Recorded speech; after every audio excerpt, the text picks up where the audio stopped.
Comenzamos el bloque informativo en Extra News.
And thank you for all of the wonderful things that took place today. We've had a very successful day thus far.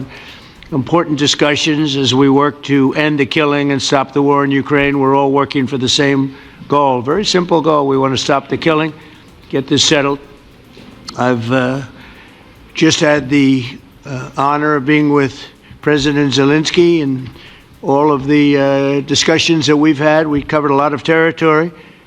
And I spoke indirectly with President Putin today. We're going to call President Putin right after this meeting.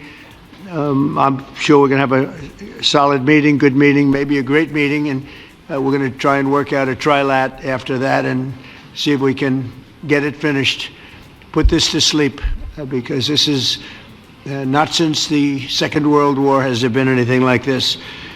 So I'm honored to welcome NATO Secretary General Mark Rutte, who's a great gentleman, great political leader in Europe generally, but now he's the NATO Secretary General, and you're doing a fantastic job. Thank you very much, Mark.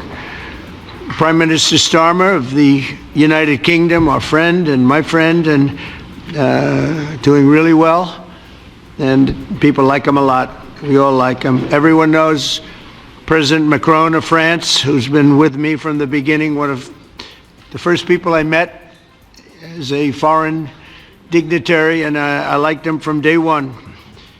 And I like him even more now. That's pretty good. That's unusual. That's a pretty unusual thing. Prime Minister Meloni of Italy, who's a really a great leader and an inspiration over there. She's served now, even though she's a very young person, she's served there for a long period of time relative to others. They don't last very long. You've lasted a long time. You're going to be there a long time. Chancellor Merz of Germany, who is a very strong person and a very strong leader and very highly respected in Germany.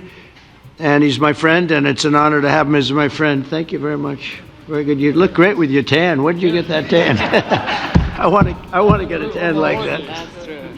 President Stubb of Finland, and he's somebody that, where are we here? Where? I'm right here. Oh, you look better than I've ever seen you look. But you've done a great job, and we wanted to have you here because you're somebody that we all respect. And you've had a lot to do with the success, I think, and the potential success. And thank you very much for being here. We appreciate it. And the President of the European Commission, Ursula von der Leyen, who is somebody that we just made a big deal with all of those countries. I don't know. I think you might be more powerful than all these guys at this table. I don't know. But we had a great negotiation, and you're respected all over the world. So I want to thank you very much for being here. It's a great honor to have you. The Alaska Summit reinforced my belief that while difficult, peace is within reach, and I believe that in a very significant step, President Putin agreed that Russia would accept security guarantees for Ukraine, and this is one of the key points that we need to consider, and we're going to be considering that at the table also, like who will do what, essentially. I'm optimistic that collectively we can reach an agreement that would deter any future aggression against Ukraine, and I actually think there won't be. I think that's even overrated, largely overrated, but we're going to find out. And I think that the European nations are going to take a lot of the burden. We're going to help them, and we're going to make it very secure. We also need to discuss the possible exchanges of territory, taking into consideration the current line of contact. That means the war zone, the war lines that are pretty obvious, very sad, actually, to look at them.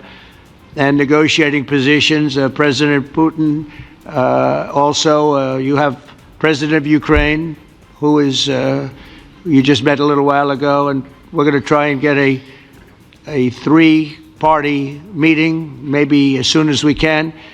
And I have a feeling you and President Putin are going to work something out. Ultimately, this is a decision that can only be made by President Zelensky and by the people of Ukraine working also together in agreement with President Putin. And I just think that's very good things are going to come of it. So I hope we have a good meeting. And if we can have a good meeting, I'll set up a meeting with President Putin. And if you'd like, I'll go to that meeting. And not that I want to do that, but I will do that because we want to save a lot of people from dying. A lot of people are dying, and we got to save them. We got to save it. 5,000, 6,000, 7,000 people sometimes a week. All of us would obviously prefer an immediate ceasefire while we work on a lasting peace, and maybe something like that could happen. As of this moment, it's not happening, but President Zelensky and President Putin can talk a little bit more about that. You know, in the 6 or so wars that we stopped, we haven't had a ceasefire. And so I don't know that it's necessary. You can do it through the war, but it would be, I like the ceasefire from another standpoint. You immediately stop the killing. But I believe a peace agreement at the end of all of this is something that's very attainable, and it can be done in the near future. With all of the wars that I got involved in, we only have this one left. Of course, as I walk out the door, there'll probably be a new one starting, and I'll get that stopped too. But I thought this was going to be one of the easier ones. It's actually one of the most difficult. They're very complex.